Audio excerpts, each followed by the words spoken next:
just want to say a big Happy New Year to everyone watching, and if you celebrated Christmas then I hope you had a lovely time. I really love this time of year and I'm sorry there haven't been many videos over the festive period, but I have been very busy seeing friends, seeing family, getting all things Christmassy ready, making Christmas presents. So it's been a really lovely couple of weeks but also quite busy. I thought to make up for the lack of videos I would just run through some Christmassy decorations just before I have to take them all down that I love that we've got in our house at the moment, and I will also run through some updates of what's been happening with the piggies, that kind of thing, and also just take a quick look back at the year 2016 and our major updates, live updates, that kind of thing that we've had. Christmassy things first, this is our Christmas tree. It's a really big one. It's not real, unfortunately. It is fake, but I absolutely love it. It's standing here in the bay window, which is really nice. I had to buy extra decorations because I wanted to decorate all the way around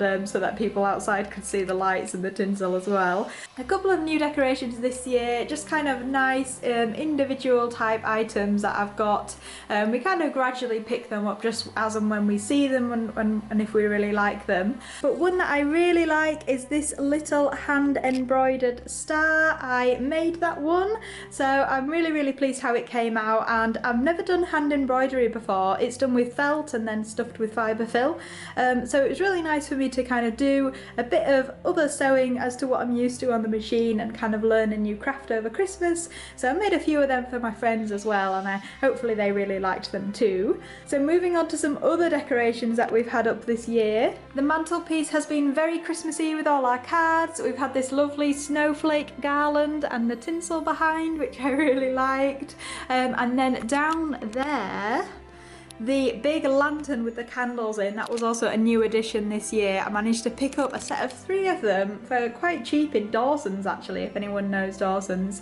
So they were really nice and they do look lovely with the candles when they're lit. Just in front of the fireplace here we have one of those poinsettias, I think that's how you say it, the Christmas plants as I like to call them, with a little bit of festive potpourri around the bottom. Over in this corner of the room we have a really cute little reindeer candle and another one of those lanterns. That is the smallest one, which also just fits one candle in, which is really nice. Next to those we have some nice snazzy hotel chocolates, which we have been very naughty, and we bought those in the sale after Christmas, but yeah, they have been very yummy indeed. In the dining room, my lovely Christmas hamper that I got from work is kind of serving as a decoration in its own right. I'm really lucky where I work. They're so nice and they're so generous, and one of the things that they do for us is everyone gets this lovely Christmas hamper full of nice goodies and some wine and things like that. So that was really nice to get again this year, and in that corner we can see the third one of the little lanterns, which again, that one just has one candle in. And then just hiding behind here we have this little cute Santa decoration, which kind of looks a bit like Swedish, Norwegian kind of feel to it, and I just thought he was absolutely adorable, and I got him to sit there next to the lantern. In the middle of the table I have my decorative bowl filled with festive potpourri, which again is something that I'm not looking forward to taking away because it does make the whole house smell really nice. I'm sorry the washing machine is a bit loud in here, by the way. I even went as far as having Christmassy tea towels. I'm sure eventually I will just turn into one of those people that replaces everything in their home with Christmas versions this time of year. But yeah, the Christmas tea towels were from Primark, if anyone is wondering, and they've just been nice hung up on our oven like this. And here we are in the piggies room. I'm afraid they don't have many Christmassy things this year. It's not something that I tend to do with the piggies, but I really do love it when I see festive cage tours and that kind of thing. So I'm determined next year I will be prepared and I will do them major Christmassy cages for them to enjoy and me to enjoy as well. So at the moment they've just had these like little Santa decorations. There's one in the corner, and Twig also has some in her cage that I got from Carrie's little piggies last year. So thank you, Carrie. They are still in use and the piggies are chewing on them.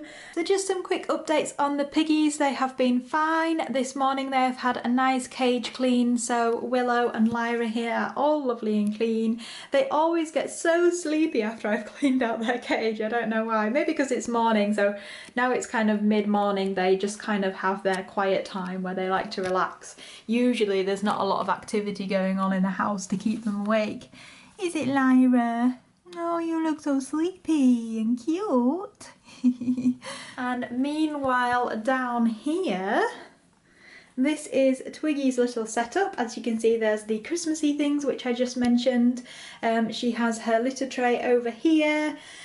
Lots of Christmassy things. I suppose I put more in her cage seeing as she was on her own. And then over at this side of the cage, if I try not to wobble the camera too much, there's Twiggy. She is just munching the rest of the inside of the wood roll that I gave her. Another quick update on Twiggy, which is kind of related to her surgery that she had last month. No, it was November. When she had her surgery in November, there was actually another kind of complication that she's had from that, which is she got bumblefoot, which I was really surprised at, and I kind of thought maybe she had just urine scald on the bottom of her feet at first, until I did a bit more reading into it, and the feet were swollen, they were red, they had little scabs on, and not all the symptoms fit with bumblefoot, which is quite alarming because it can be really bad. But in Twiggy's case, what we did was she had the foot soak treatment, she was on Metacam, she was on Baytril for a bit, but I don't think the antibiotic really had any effect. It was mostly the Epsom foot soaks that worked for her, and I will be doing a medical video on bumblefoot for anyone who doesn't know about it and kind of wants to learn a bit more about the symptoms, the diagnosis, treatment, that kind of thing. But fortunately, Twiggy's feet are getting there, they're getting much better. It is one of those things that does take a long time to fully recover, and they may not ever recover from it completely, but her feet are free of any scabs at the moment, and they are looking less swollen and less red, so I'm pleased about that for now. As you can tell, the piggies are still separate, I'm afraid, but I have been putting them together and signs have been okay, so fingers crossed they may be able to live together once I have a large cage set up for them. I have slightly rethought my designs for the room, which involves giving the guinea pigs more space, so I'm really excited about that because I would really like a huge cage spanning one wall, which is what we're going to have now. So over the next few weeks, hopefully we can really get that decorating and get that work underway in that room to eventually have the guinea pig cage in there, and hopefully them getting along. Lyra, you don't look too convinced. Just taking a quick look back at 2016, it has been quite an eventful year for me and for the piggies. One of the major things that we've had is that we have moved home and we live in a house now that has a garden, so the piggies went out for the first time ever on grass. We moved in at the start of July, so it was really nice having the rest of summer to kind of put the piggies outside, spend time with them outside in their run and that kind of thing. It was really, really nice to do that. It hasn't all been good news because this year I did lose Sprite, who was my eldest piggy, and she had been with me for 6 years, and we unfortunately lost her in April, just a year after I got these piggies. So she had a nice last year of her life with lots of company. You know, there was 4 of them living together, which I think Sprite really enjoyed. Unfortunately, what happened with her is she had a bladder stone, not actually in her bladder but in her urethra, and the vets removed it, and then unfortunately she just went downhill after that and there was nothing we could do to save her. Obviously it's always really sad when you lose a pet, especially one that's so dear to you.